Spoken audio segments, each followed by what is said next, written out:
নমস্কার বন্ধুরা, গোপাস kitchen and ব্লগসে তোমাদের সবাইকে স্বাগত। আজ আমি বানাবো গন্ধরাজ রুই ভাপা। রুই ভাপা তো তোমরা প্রত্যেকেই বানাতে জানো। আজ আমি কিভাবে বানাবো সেটাই তোমাদের সাথে শেয়ার করতে চলেছি। আর এই গন্ধরাজ রুই ভাপার রেসিপিটি যদি তোমরা এখনও ট্রাই না করে থাকো তাহলে অতি অবশ্যই ট্রাই করে দেখতে পারো। আশা করি খুবই ভালো লাগবে। আর আজকের আমার এই রেসিপিটি যদি তোমাদের ভালো লাগে প্লিজ একটা লাইক শেয়ার করে দিও।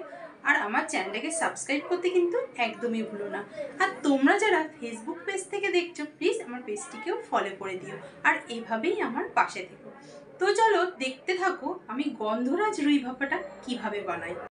গন্ধরাজ রুই ভাপা বানানোর জন্য আমি রুই মাছের দাগার পিস নিয়ে নিয়েছি 5টা। খুব ভালো করে মাছগুলোকে ধুয়ে নিয়েছি। এবার দিয়ে দিচ্ছি এর মধ্যে নুন, পরিমাণ মতো নুন দিয়ে দিলাম। আর আমি এখানে দিয়ে দিচ্ছি 1 চামচ মতো আদা, রসুন আর কাঁচা লঙ্কার পেস্ট। আমি এইগুলোকে সব একসাথে পেস্ট করে রেখেছিলাম। এরপর দিয়ে দিচ্ছি গন্ধরাজ লেবুর রস। দেখতেই পাচ্ছ এটাতেই কিন্তু এর টেস্টটা অনেকটাই ভালো হবে। লেবুর রসটা দিয়ে দেওয়ার পর আমরা সব মাছগুলোকে কিন্তু খুব ভালো করে একসাথে মেখে নেব। সব মাছগুলোর মধ্যে যাতে মশলা বা নুন সব কিছুই ভালোভাবে ঢোকে তার জন্য খুব ভালো করে আমাদের এগুলোকে মাখিয়ে নিতে হবে। মাখিয়ে কিন্তু আমাদের 10 থেকে 15 মিনিট রেখে দিতে হবে। এটা মেখে যতক্ষণ কিন্তু রেখে দেবে তত কিন্তু এর টেস্টটা ভালো হবে। খুব ভালো করে মাছগুলোকে আগে মাখিয়ে নিতে হবে। এখানে আমাদের মাছগুলো মাখিয়ে নেওয়া হয়ে গেছে, তোমরা দেখতেই পাচ্ছ।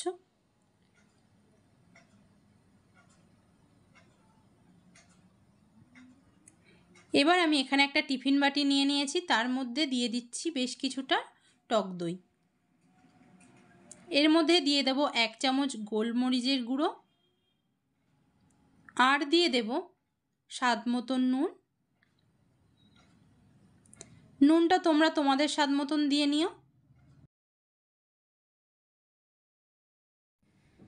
এরপর দিয়ে দেব আমি 1 চামচ আদা, রসুন আর কাঁচা লঙ্কার যে পেস্টটা রেখেছিলাম ওটাও দিয়ে দিলাম। দিয়ে খুব ভালো করে আমাদের কিন্তু এটাকে মিশিয়ে নিতে হবে, যেন দইয়ের মধ্যে দানা দানা ভাব না থাকে। তার জন্য কিন্তু খুব ভালো করে এটাকে ফেটিয়ে নিতে হবে। খুব ভালো করে কিন্তু আমাদের মিশিয়ে নেওয়া হয়ে গেছে। বেশ কিছুক্ষণ কিন্তু ভালো করে এভাবে মিশিয়ে নিতে হবে, একদমই দানা ভাব যেন দইটায় না থাকে। এরপর আমরা যে মাছগুলো রেখেছিলাম ওই মাছগুলো এর মধ্যে দিয়ে দিচ্ছি। সব মাছগুলো দিয়ে খুব ভালো করে মশলার সাথে মাখিয়ে নেব।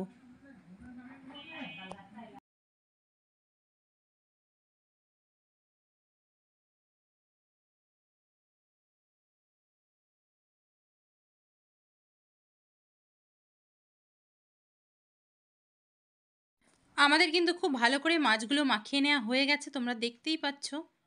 তবে আমার এই টিফিন বাটিটা একটু ছোট হয়ে গেছে বলে আমি বাটিটা একটু চেঞ্জ করে নিচ্ছি।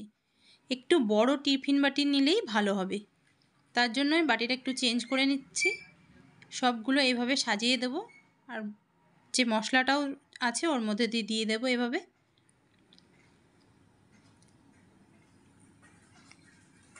সবটা এর মধ্যে দিয়ে দিতে হবে ভালো করে।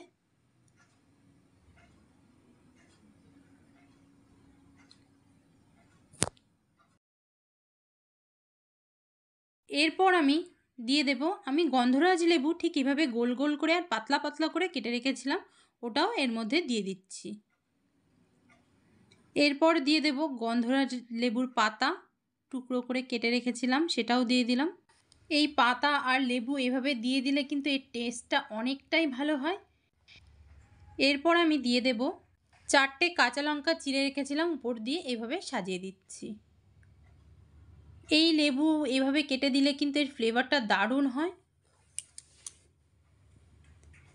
এরপর আমি যে লেবুর গায়ের অংশটা সবুজ অংশটা ঠিক এভাবে কুড়িয়ে দিয়ে দেব, যেন সাদা অংশটা না যায় সেটা কিন্তু দেখতে হবে। সবুজ গায়ের যে সবুজ পাটটা ওটাকেই দিতে হবে, সাদা অংশটা গেলে কিন্তু আবার তিতো হয়ে যেতে পারে।